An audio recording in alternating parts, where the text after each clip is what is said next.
New Comic Book Day is right around the corner, so why don't you and I take a look at everything that is on my pull list this week.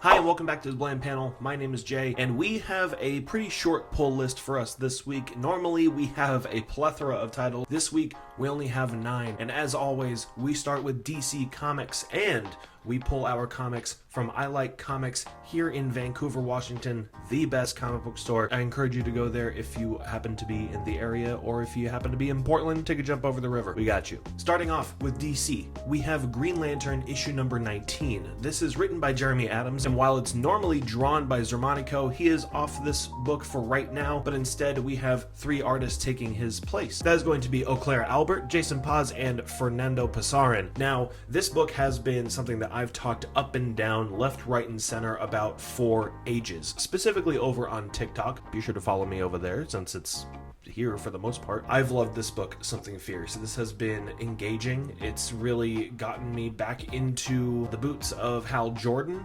after really not having my attention from recent history. I enjoyed the Jeffrey Thorne run some, and I did like what Grant Morrison was doing before that, but this is what really brings me back home as a Green Lantern fan from back in the days of Jeff Johns and company. This feels like a natural successor to all of that storytelling, and I am in on it.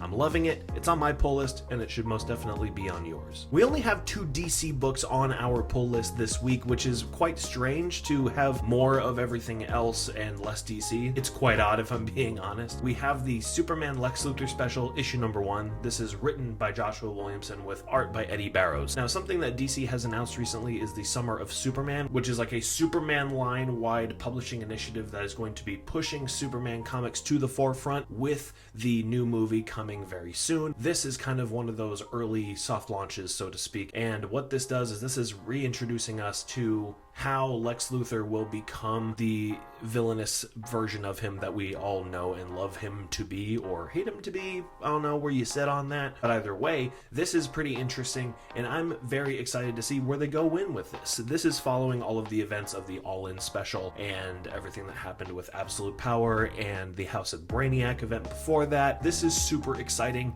and I'm very intrigued about getting back to this version of Lex Luthor that we haven't seen for quite some time. If you're interested, you gotta get this from your local comic book shop this week.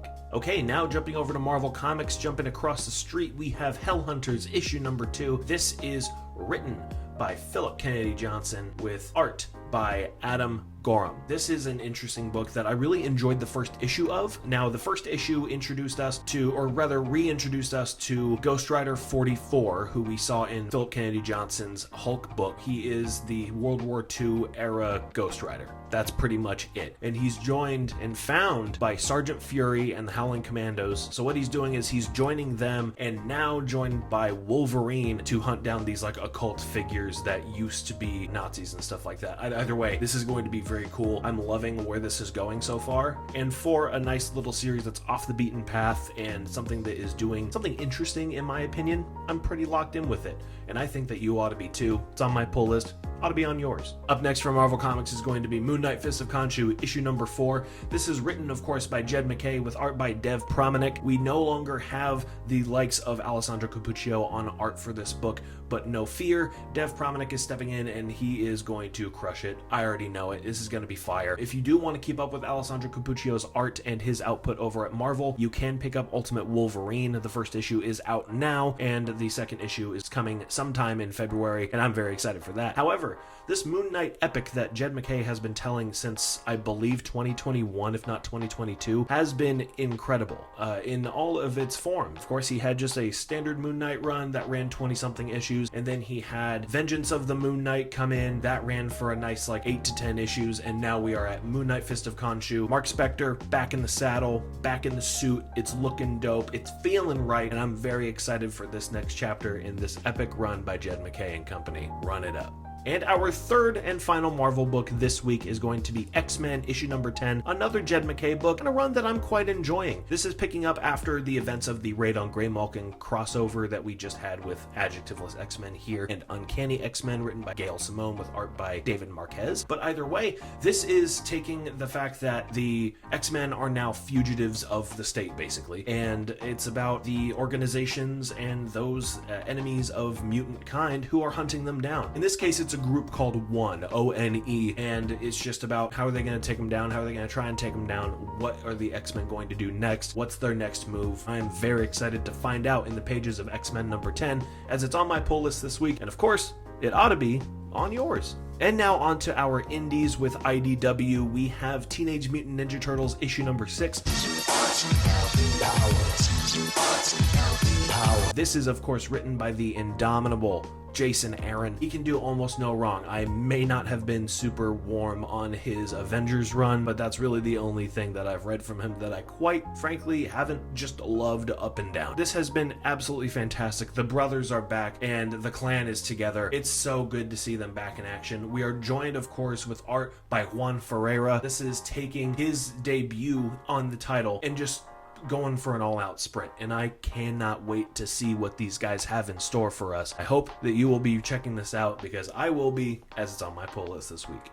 And now cutting over to Image for our last couple of books here. The first one is going to be Peter J. Tomasi's Hornsby and Halo issue number 3. I missed out on the second issue. It should be on its way to me at some point soon, as I did put in an order at work. But either way, this is a very charming and interesting book at these kids who are from heaven and from hell respectively. And when they are brought to Earth, they are put in households that are the opposites of where each of them came from. The child that is from hell is put into a very heavenly and good household, whereas the child from heaven is placed into a neglectful home, or one that, you know, maybe doesn't outright hurt the poor kid, but instead just kind of leaves him feeling unattended or uncared for. I think that's very interesting as it starts to show these characters learn to develop interest in their own natures as well as the nature of others, and that just all being thematically a part of this book is enough for me to keep this on my pull list for as long as it runs. And even though I've only read the first issue, I'm most certainly looking forward to the second and now the third, as it's on my pull list, and I think you should check this out for yourself as well. And of course, we have The Seasons issue number 1 from Image Comics. This is written by Rick Remender, and a writer, a creative who I follow almost wherever he goes. What this does is that it follows the Season sisters that are named Spring, Summer, Winter, and Autumn, and they are the daughters of world-renowned detectives, the Seasons family. Now, apparently 10 years ago, their family had disappeared. They're just trying to figure out what's going on, see if Spring, who is the youngest, can really put the pieces back together and solve the mystery for herself. Now,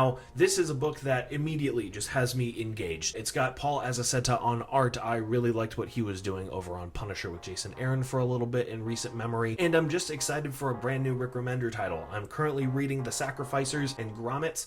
Those are awesome. I need to catch up on Napalm Lullaby. It looks fantastic. I just have to actually start the damn thing. But either way, this is a brand new Rick Remender title, and if you aren't reading it, or if you are curious about what he's got in store for us, pick this up right now at your local comic book store. You won't regret it.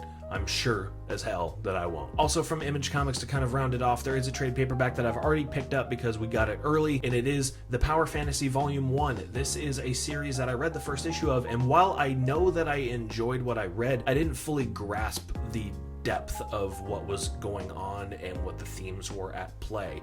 I know what the overarching theme of the book is, which is, of course, if we had superhumans in the real world, what would that look like? And it's just that version that we are seeing. It's Kieran Gillen's version of that, and it's very Watchmen-esque, I know that for sure. However, it didn't quite grab me, as I know I was reading it very late at night and I was quite sleepy, and then when I picked it up the next morning I was still sleepy yet, hadn't had any sort of food or coffee or anything like that. And then jump to 6 months later, here we are, the first volume is out and the story is going to continue next month. So I figure I pick up the trade paperback, I'm going to read it, and I'm going to hopefully understand everything that's going on, love it the way everyone else has been loving it, and I will be able to dive in with the next coming issues as we begin the second story arc of this book. Now that is going to do that for our pull list today. Let me know in the comments what you have on your pull list. Are there any that I mentioned that are or are not? Let me know down in the comments below. I can't wait to read them as always. Now real quick, this is Editor J randomly chiming in at the last second while I'm editing this video, and I wanted to remind you to go down into the comment section, type all of that stuff out, but while you're down there, go ahead and hit the like button. It helps the channel grow, and be sure to subscribe if you haven't already, and hit the bell so you don't have to miss out on anything that we have going on here at the channel. So for the Bland Panel, my name is Jay, and I will see you next time.